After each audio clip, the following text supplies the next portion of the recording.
Alors, bonsoir. Juste un,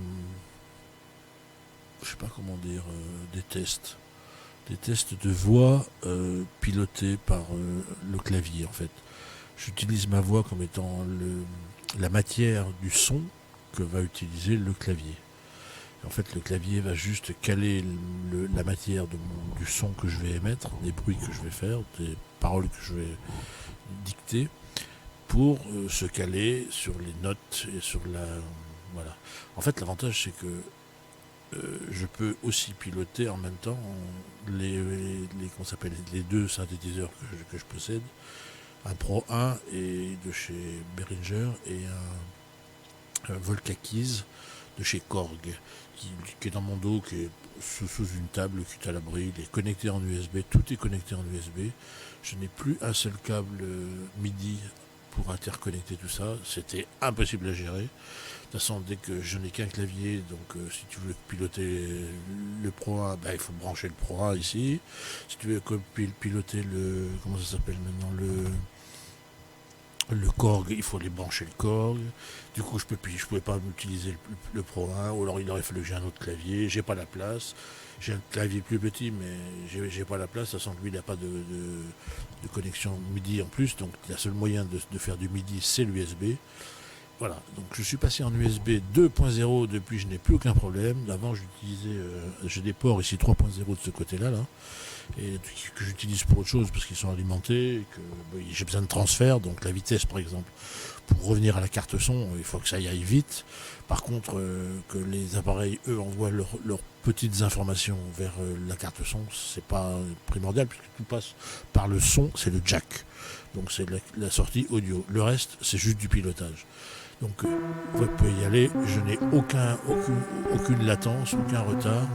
Bon là ça va me déformer la voix parce que chaque fois que j'appuie sur le clavier et que je parle en même temps, ma voix se calme automatiquement sur la note que je joue. Donc voilà.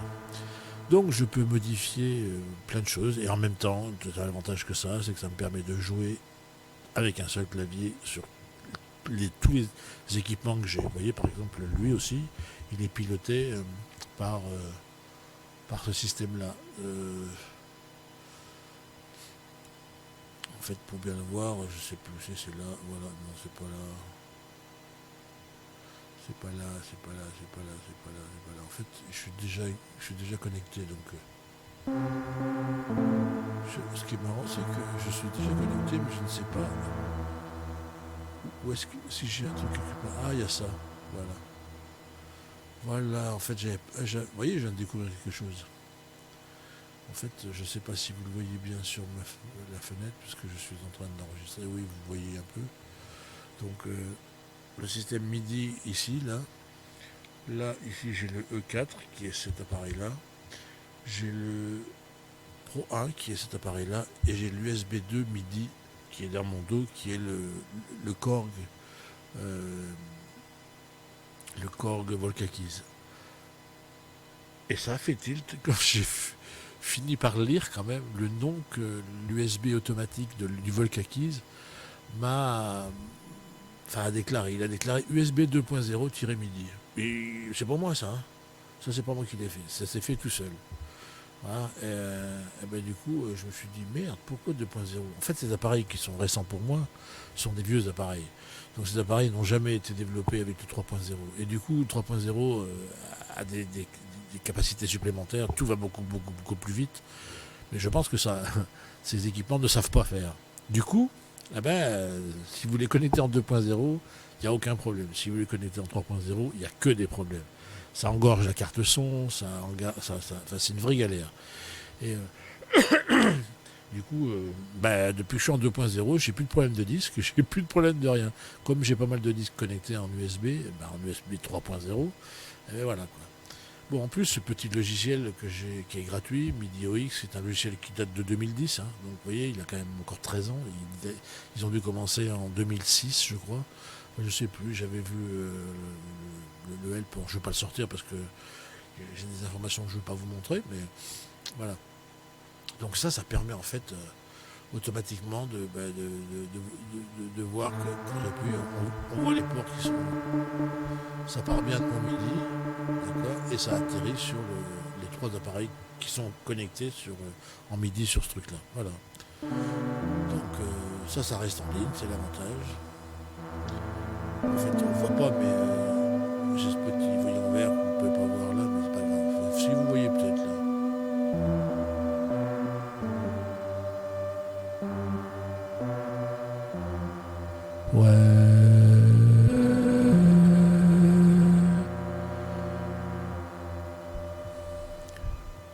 Je module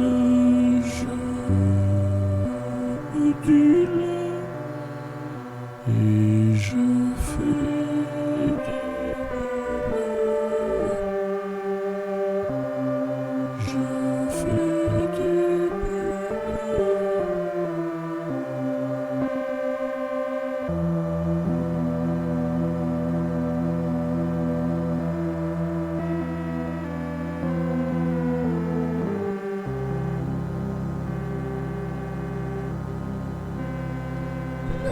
je peux dire que je joue à Do. Moi je ne parle pas en tonalité de Do, n'empêche que ce sera bien un Do. Et si je veux passer en Ré, eh ben je vais jouer un Ré, du coup ma voix va se caler sur le Ré. Et si vous voulez vraiment que je vous mette au sol, eh ben j'y vais de ce pas sur le sol. Et là ma voix est calée sur le sol. Alors c'est un sol d'octave numéro 3, mais je peux passer en sol d'octave numéro 2. Là c'est un sol d'octave numéro 2, beaucoup plus grave, beaucoup plus masculin peut-être. Voilà, et du coup, si je vais aller faire un tour dans les voies de tête, tac tac, c'est toujours un sol, mais c'est un sol de gamme plus haute. Et comme vous pouvez entendre, ça fait quick quick quick quick. Ça c'est bon. Ma voix ne correspond pas à cette hauteur de tonalité, puisque le pitch, le fameux pitch anglais. Donc je vais redescendre. Puis j'aime ce côté, je gronde, ça, voilà. Ça c'est sympa. Puis on peut modifier.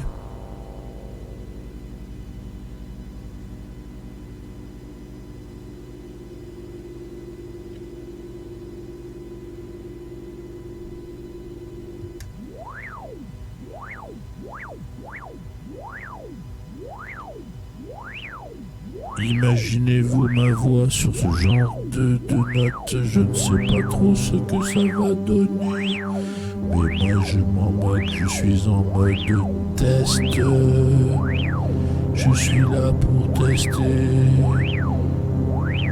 j'ai cette chance innée, je suis reparti dans les aigus, je vais revenir chez moi. Parce que là, je pense que ça va mieux pour moi. Et je vais essayer.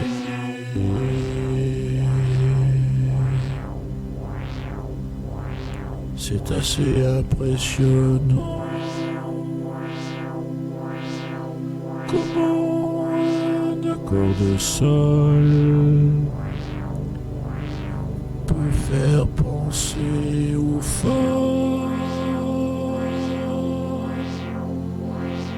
que le fa plus bas reste un fa, et là je fais un do, je mets le do au sol, et quand j'ai fini le sol,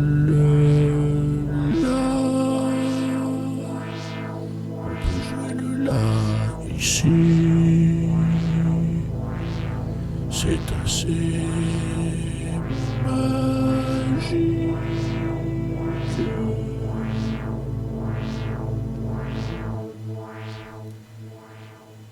Voilà. Je pense qu'à partir de ça, on peut créer pas mal de choses sympas. Ma voix n'a pas changé. Je peux aussi me faire moduler grâce au curseur ici qui, voyez, je monte le pitch. Ça va me faire monter une octave. Je suis une octave plus haut. Ma voix est la même. Ici, si je me cale là, je suis comme une octave plus haut. Et là, je vais être une octave plus bas.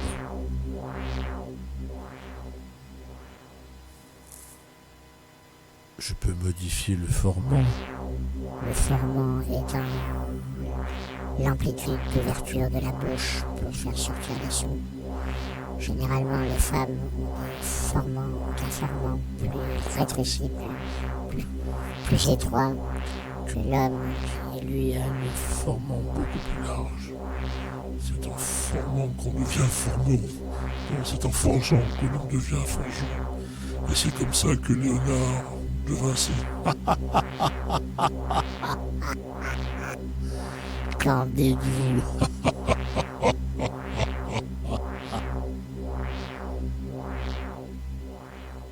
Waouh. Voilà. Allez, ça ira bien pour tout ce soir. 11 minutes 38. Eh ben dis donc, s'il y en a qui vont jusqu'au bout, ils auront du mérite.